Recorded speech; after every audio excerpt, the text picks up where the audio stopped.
ஆ சொல்லுங்க மாப்பிள்ள. மாமா எப்படி இருக்கீங்க? காலையில வீட்டுக்கு வந்தப்ப நான் எப்படி இருந்தனோ அப்படியே தான் இருக்கேன் மாப்பிள்ள. நீங்க எப்படி இருக்கீங்க? நல்லா இருக்கேன் மாமா.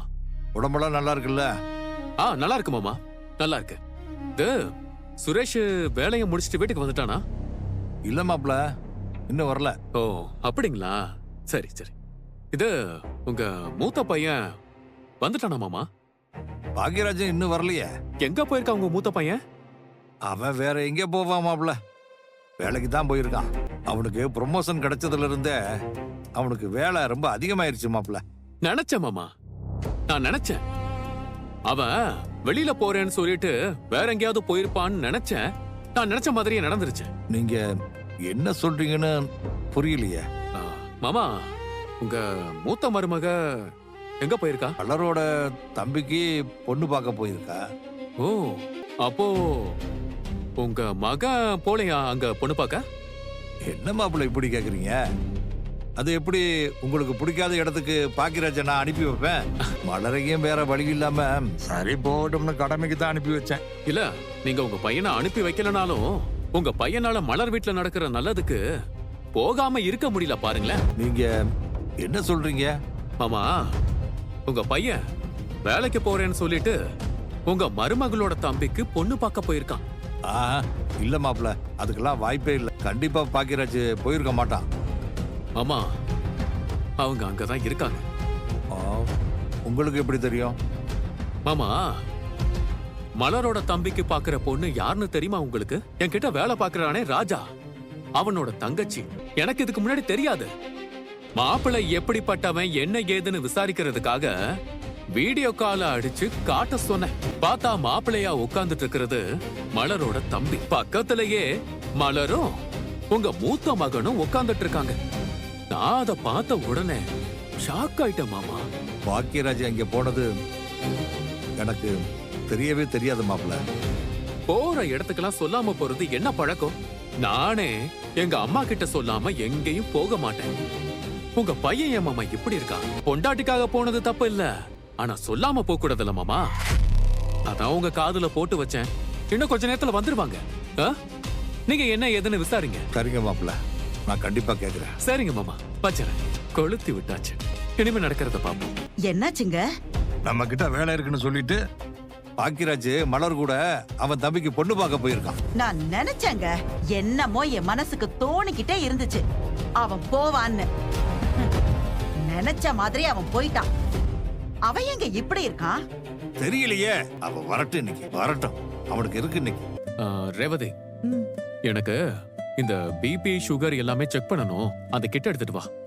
சாயங்காலம் தானங்க செக் பண்ணீங்க, ஒரு நாளைக்கு எத்தனை தடவை செக் பண்ணுவீங்க? நான் சொல்றத மட்டும் கேக்குறியா ரேவதி? போய் எடுத்துட்டு வா போ. சொல்ற பேச்சையே கேட்க மாட்டீங்க. ஓடி இங்க வா, நீ எனக்கு செக் பண்ணு. போமா, முன்னாடி போய் விளையாடு. பத்திரமா போ. அப்பா பிபி செக் பண்ணணும். இளவரசி, பொறுமையா பொறுமையா. குத்துடி. எனக்கும் அது வேணும். இது சின்ன பசங்களுக்கானது இல்லடா, பெரியவங்களுக்கானது. நீ விளையாடு. எப்படி இருக்கு ரேவதி? சாயங்காலம் எப்படி இருந்துச்சோ அப்படியே தான் இருக்கு. சரி, பிபி செக் பண்ண எப்படி இருக்குன்னு பாப்போம். என்ன ரேவதி, பிபி எவ்வளவு இருக்கு? 130 இருக்குங்க. 130? இது அதிகம். அவ்வளவு இருக்க கூடாது. அதான் நைட்டு பிபி மாத்திரை எல்லாம் சாப்பிடுறீங்கல்ல, அப்புறம் என்ன? உனக்கு என் மேல அக்கறையே இல்லல ரேவதி? அதெல்லாம் நிறைய இருக்குங்க. ஆனா சின்ன விஷயத்துக்குலாம் நீங்க இவ்ளோ பயப்படக்கூடாது. உனக்கு வந்தா தெரியும் ரேவதி. ஒரு விஷயம் தெரியுமா? சாப்பாடு தான் பல பிரச்சனைகளுக்கு காரணம். அது மட்டும் சரியா இருந்ததுன்னு வையே, இந்த பிபி சுகர் இதெல்லாமே சரியாயிரும். அதனால நீ சமைக்கும் போது கொஞ்சம் கவனமா சம. இந்த உப்பை அப்படியே அள்ளி கொட்டுறது, எண்ணெய லிட்டர் கணக்குல அப்படியே ஊத்துறது, அதெல்லாம் இருக்க கூடாது. ஒரு சொட்டு 2 சொட்டு ஊத்தி சமைக்கணும். புரியுதா? சரிங்க. சர்க்கரையையும் அதே மாதிரி அளவா யூஸ் பண்ணணும். அதிகமாயிடுச்சுன்னு வச்சுக்கோ, அவ்வளவுதான், ஒரேடியா போய் நான் சேர்ந்துருவேன். சும்மா போய் சேர்ந்துருவேன்லாம் பேசாதீங்க, தைரியமா இருங்க. அப்புறம் ஒன்னு சொல்ல மறந்துட்டேன் ரேவதி. உங்க அண்ணன் இன்னைக்கு எங்க போனான்னு தெரியுமா? திடீர்னு இப்ப எதுக்கு அண்ணனை பத்தி கேக்குறீங்க? உன் அண்ணன் எங்க போனான்னு தெரியுமா தெரியாதா? ஏன் கேக்குறீங்க? மச்சானுக்கு பொண்ணு பார்க்க போயிருக்கான். பொண்ணு யார் தெரியுமா? நம்ம ராஜாவோட தங்கச்சி. அவ மாப்பிள்ளை யாருன்னு காட்டுறதுக்காக வீடியோ கால்ல வந்தான். அங்க பார்த்தா தம்பதி சமேதரமா உன் அண்ணன் பாக்யராஜும் அந்த அழகு மலரும் உட்கார்ந்துட்டு இருக்காங்க. வீட்டுல பொய் சொல்லிட்டு உன் அண்ணன் அவன் மச்சானுக்கு பொண்ணு பார்க்க போயிருக்கான். நான் உடனே மாமாக்கு போன் பண்ணேன். பாக்யராஜ் எங்க போயிருக்கான்னு கேட்டேன். அவரு பாக்யராஜ் வேலைக்கு போயிருக்கான்னு என்கிட்ட சொல்றாரு. நான் சும்மா இருப்பனா? உடனே உன் அண்ணன் எங்க இருக்காங்கிற விஷயத்த உங்க அப்பா கிட்ட சொல்லிட்டேன்.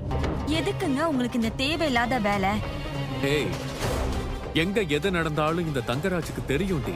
இந்த தங்கராஜுக்கு ஒரு விஷயம் தெரிஞ்சிருச்சுன்னா யாரும் என்கிட்ட இருந்து தப்பிக்கவே முடியாது.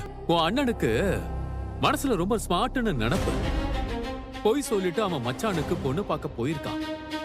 அழகு மலர் குடும்பத்தோட நெருக்கமா இருந்தா உங்க அப்பாவுக்கு பிடிக்காதுன்னு தெரிஞ்சும் உன் அண்ணன் அங்க போயிருக்கான். அவங்க ரிஸ்க் எடுத்து ஒரு பொண்ணை பார்க்க போயிருக்காங்க.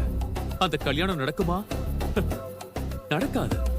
மச்சானுக்கு பொண்ணு பார்க்க போயிட்டு ஒண்ணுமே நடக்காத மாதிரி உன் அண்ணன் அப்படியே வீட்டுக்குள்ள போவான். வீட்டுக்குள்ள போற உன் அண்ணனுக்கு ஒரு பெரிய பூகம்பமே காத்துட்டு இருக்கு. உங்க அப்பா உன் அண்ணனை உண்டுலன்னு பண்ணுவார். நீங்க உங்க சுரேஷ் மச்சான் கிட்ட பேசுறது இல்லையா? அவனுக்கு ஏதாவது ஒண்ணுன்னா நீங்க பண்றது இல்லையா? அதே மாதிரி தானங்க அண்ணனும் பண்ணிருக்கோம். உடனே அத பிரச்சனை ஆக்கிடலாமா? அநியாயம் பண்றீங்க. கேஷுவலா போன் எடுத்துட்டு எங்கடி போற? உன் அண்ணன் கிட்ட போயிட்டு இன்ஃபர்மேஷன் பாஸ் பண்ணவா? அதெல்லாம் ஒண்ணும் இல்லையே. எனக்கு தெரியும்டி ரேவதி. உன் அண்ணனுக்கு ஏதாவது அங்க ஒண்ணுனா நீ இங்க படபடப்பாகிறதும், உனக்கு இங்க ஏதாவது ஒண்ணுனா உன் அண்ணன் அங்க படபடக்கிறதும் எல்லாமே எனக்கு தெரியும்டி ரேவதி. அந்த போனை கொடு. எதுக்குங்க? போனை கொடுன்னு சொல்லு. போனை போன கொடுங்க. ஏய், கொடுங்கங்கறல. நீ ஒரு நாளும் உன் அண்ணன் கிட்ட எதுவுமே சொல்லக்கூடாது. உங்க அப்பா கிட்ட மாட்டிக்கிட்டு உங்க அண்ணன் முழிக்கட்டும். ஏய், எங்க போற? அத்தைக்கு மாத்திரை கொடுக்க போறேன். எங்க லேட் ஆயிடுச்சா? ரொம்பலாம் லேட் ஆகல மலரு. நம்ம 2 பேரும் ஒன்னா போய் இறங்குனா வீட்ல சந்தேகம் வராதா? அதுக்கு தான் ஒரு ஐடியா வச்சிருக்கேன். நம்ம என்ன சொல்றோம்னா, பொண்ணு பார்க்க போன இடத்துல உனக்கு லேட் ஆயிடுச்சு, பேங்க்ல எனக்கு லேட் ஆயிடுச்சு. நான் கிளம்பும் போது உனக்கு ஃபோன் பண்ணேன். நீ வந்துட்டே இருக்கிறதா சொன்ன. சரின்னு நான் உனக்காக பஸ் ஸ்டாப்ல வெயிட் பண்ணி உன்னையும் பாப்பாவையும் கூட்டிட்டு வீட்டுக்கு போறேன். இதுதான் நம்ம ஸ்கிரிப்ட். இதை அப்படியே ஒப்பிச்சுட்டா நம்ம தப்பிச்சிடலாம். நான் ஒப்பிச்சிருவேங்க. ஆனா பாப்பா என்ன சொல்லுவா? அதெல்லாம் என் செல்லக்குட்டி சொல்லிடுவா. அப்பா சொன்ன மாதிரி சொல்லிடுவேல தங்கம்? சொல்லிடுவேன்பா. நம்ம தான் போய் சொல்றோம்னு பார்த்தா இப்பெல்லாம் பாப்பாவே நிறைய போய் சொல்றோங்க. இதெல்லாம் ரொம்ப தப்புங்க. டென்ஷன் ஆகாத மலரு. நல்ல விஷயத்துக்காக போய் சொல்லலாம், தப்பு இல்ல. எங்க கார்த்திக் கல்யாணம் நடக்கும்ல? நடக்கும்னு தான் எனக்கு தோணுது. எல்லாம் ஓகேங்கிற மாதிரி தான் முதல்ல சொன்னாங்க. அப்புறம் ஏன் யோசிச்சு சொல்றேன்னு சொன்னாங்க? கடன்னு ஃபைனலைஸ் பண்ண வேண்டாம்னு நினைச்சிருப்பாங்க மலரு. அப்பனே முருகா, மாரியாத்தா, பிள்ளையாரப்பா, ஐயனாரப்பனே, நான் கும்பிடுற கருப்பு சாமியே, எல்லாரையும் நீதான்ப்பா காப்பாத்தணும். நீ எப்ப வந்த? இப்பதான் வந்தேன். தங்கராஜ் என்ன பண்றான்? பிபி சுகர் எல்லாம் செக் பண்ணிட்டு இருக்காரு. அவன் என்னடி இம்புட்டு பயந்தாங்குழியா இருக்கான்? அத்தை மாத்திரை. இரு நான் பாத்ரூம் போயிட்டு வந்து அப்புறமா மாத்திரையை திங்கிறேன். அண்ணே, நீ அண்ணியோட சேர்ந்து கார்த்திக்கு பொண்ணு பார்க்க போன விஷயம் உன் மச்சானுக்கு தெரிஞ்சிருச்சுனே. நான் சொல்லல, தெரிஞ்சதோட சும்மா இருக்காம அப்பாவுக்கும் ஃபோன் பண்ணி சொல்லிருக்காரு. நீ வீட்டுக்கு போகும்போது கண்டிப்பா அப்பா கேப்பாருன்னு, உன்னை திட்டுவாரு. கொஞ்சம் ஐயோ, அண்ணன் மெசேஜ் பாக்குமான்னு தெரியலையே. மலரு, ஏதோ போன் வந்த மாதிரி இருந்துச்சு. யாருன்னு பாரு. ஏங்க, உங்க ஈஸ்வரியத்த நம்பர்ல இருந்து போன் வந்திருக்குங்க. ஈஸ்வரி அத்தையா? அவங்க எதுக்கு எனக்கு போன் பண்றாங்க? நேர்ல போனாலே பேச மாட்டாங்களே. அதானே. ஒரு ரிங்ல வேற கட் ஆச்சு. மாத்தி எதுவும் போட்டிருப்பாங்களோ? அப்படி கூட இருக்கலாம். மலர், ஒருவேளை ரேவதிக்கு எதுவும் பிரச்சனையோ? திருப்பி போன் பண்ணி பார்க்கலாமா? பண்ணலாம். போன கொடு. இந்தாங்க. எனக்கு யார் போன் பண்றது? அது இருங்க, நான் போய் பாக்குறேன். ஹலோ. என்ன ரேவதி, நீ இந்த நம்பர்ல இருந்து கால் பண்ணிருக்க? இல்ல, அப்படி யாரும் இல்லையே. Wrong number. ராங் நம்பரா?